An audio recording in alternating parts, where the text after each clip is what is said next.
All these greens represent edible eating. This here is a black viper root.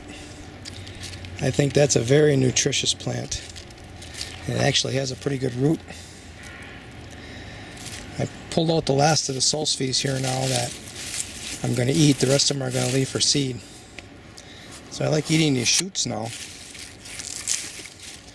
Let's see how good this one might be here. It's getting hollow in the middle.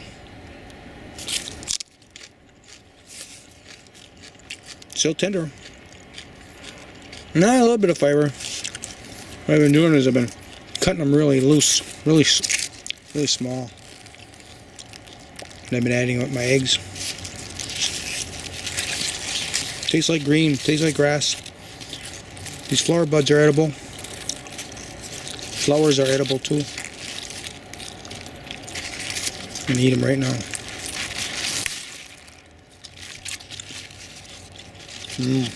That's really good. It's almost got a spearmint kind of a flavor to it. Their top leaves. Yeah, it's edible too. It's a little more like grass. But that's a lot of food right there. I got so much food I don't know what to eat first. Here's a good pile of radishes. Some of them want to bolt. You can see that thicker stem there. So I went and pulled everything that had a thicker stem and looked like it was going to start going to seed. Once that happens, these get hard as a rock. And then some of these bigger ones probably would have made it a couple more days, but we have some rain coming and they'll probably split. So much better to pull them now and put them in a bowl, and in the fridge they'll last for weeks. I'm going to save some of these stalks and some of the leaves that are in the center, the real tender young ones, for salad. But all the rest of these leaves are all getting pretty bitter and stringy now. I got worms to feed. These are the radish leaves that I discarded. I cut them up for the worms. I'm going to go put it in the worm tub for them to eat. And here is the prize. Lots of radishes. So you see we got some leaves at the top. These are the nice young tender ones. I'll cut all this up and put that in when I fry eggs too. I eat the radishes raw, and then I'll cut the stems up and fry them with eggs. There you go. And we had rain. And all three of these barrels are full. You can see this one is right to the top. And then we have our big tank is more than halfway. I did not make my cement posts like I had planned because I was just too busy. So I went back to the old wooden posts. I just built a new platform over the top of them. So I'm banking that it'll last another year. And now we've got water. And we've got some back here in the barrels too. I'm kind of disappointed as to how much I have. Of course, the shed is a very small catchment. But all night it rained, and I had this black tube connecting to the gutter, rain gutter. It catches the rain coming off the shed roof. And I had it into this tank right here up on the top. And when I came out here this morning, I was really disappointed. Look at that's all I had in there. It's just that much. What the heck? And I noticed it was dripping off of here, and I thought, oh no, there's a leak. What was happening is I never closed the valve. It was open, and the water was running back down this way and dripping down here and coming and dripping down over here. So, one of those Dumb and Dumber episodes. I have worms, compost, and horse manure all in this tub. And the bottom it drains out, and that right now I'm more thinking it's compost tea, but at some point I'm going to start calling it worm tea. And I've just been lifting it up and putting it into my barrel, and then out of the barrel is how I get the water to water the garden beds. About 40 gallons to water all my beds by hand. I can hear the garden, it's singing. All the plants are in chorus. All that nice rain.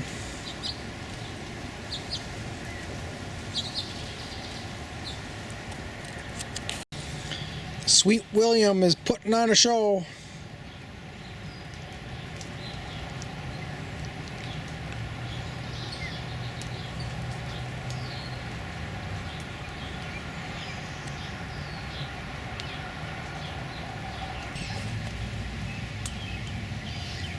High bush cranberry blossom.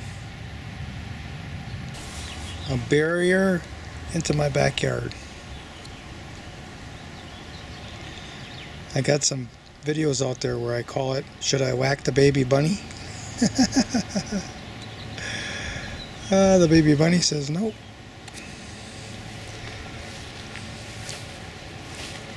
Which way you gonna run? Which way you gonna go? Which way you gonna go? Oh, there you go.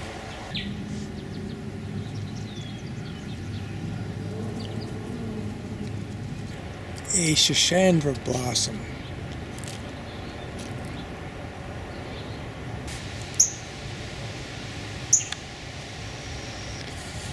Black raspberries are blossoming. This is Bristol. It's always the first one.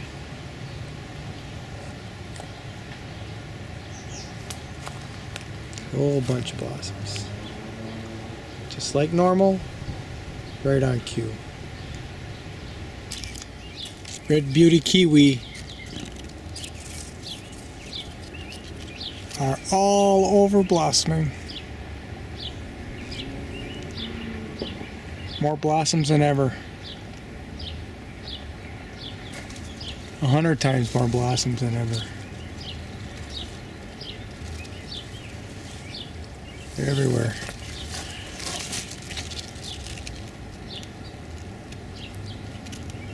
Let's go see the Arctic Beauty. That's the male.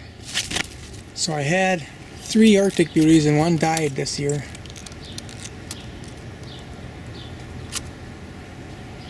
And the replacement has sprung out of the roots of this one. So this is a all by itself growing here, and it's out of the roots of the male that's right there. So I'll dig that out and I'll put it in a really good spot. I think I only need 2, but I want an extra. My extra died. And you can see this is the Arctic, has the white leaf. It's got a lot of blossoms. All the way up the line.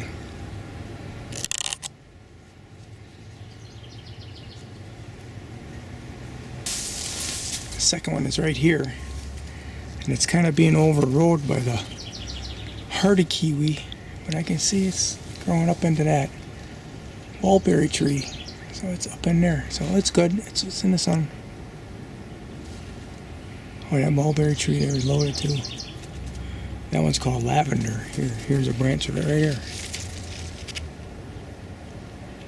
Our birds are going to be happy. There's a real nice blossom right there.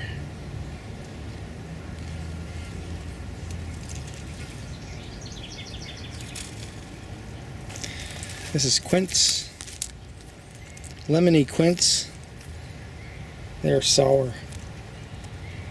But it's something different to try a couple meals a year. Maybe I should figure out some way to use it as a condiment. We are going to have honeyberries. Lots and lots and lots and lots and lots.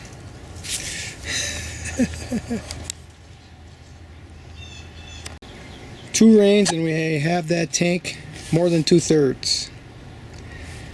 More rain coming. But the next couple of rains aren't going to be as heavy. Maybe enough to fill it up. Once that tank is filled, I think I have.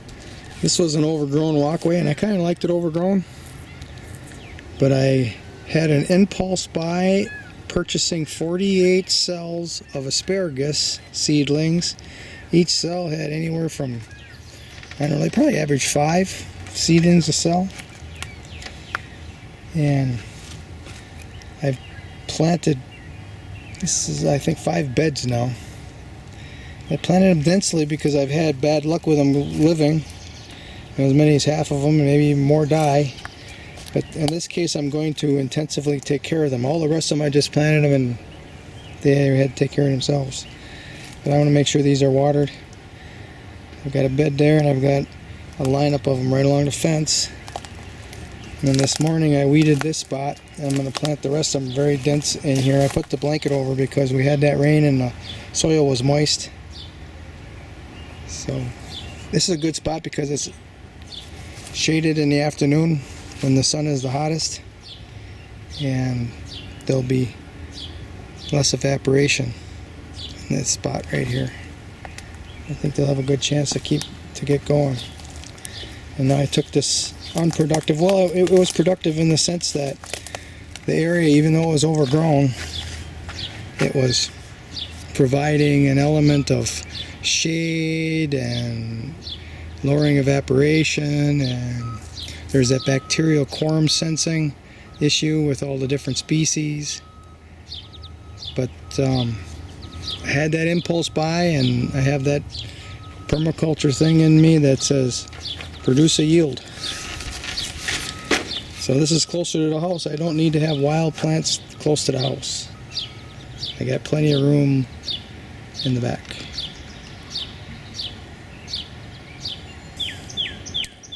Finished with the sheet and finished with the planting. There are 55 asparagus seedlings in this little bed. And I don't know how many will survive. Let's just, for the sake of discussion, say all of them survive. Well, that's too thick of a planting for them, and I'll probably reduce it down to a dozen, and I'll transplant the rest to the north. I'm going to harvest the first kohlrabi of the year, the 10th of June. That's a good one for this early. I planted them early so that I could eat them early, and they're going to be a little smaller, and that's okay because I've got more. Alright, I'm going to peel this kohlrabi and eat it right now raw.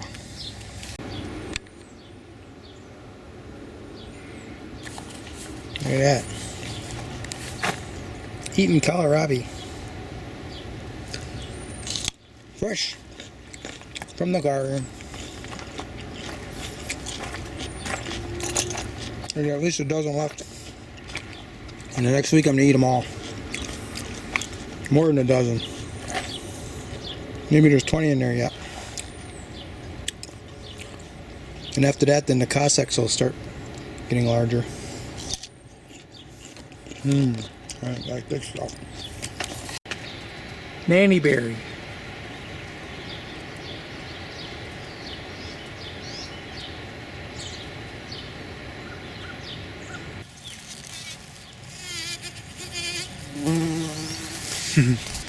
We're getting a little bit of rain here now, and it's due to come down pretty good in the next couple hours.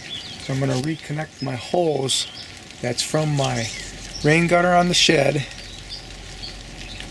back into the tank. The reason why I disconnected and put the cap on it is because I don't want mosquitoes flying down in there and laying eggs. I don't mind mosquito eggs and mosquito larvae, but I want to be able to see them, and then I'll pour them on the garden as fertilizer. But I'm going to hook this thing up now. So there it is, all hooked up in there.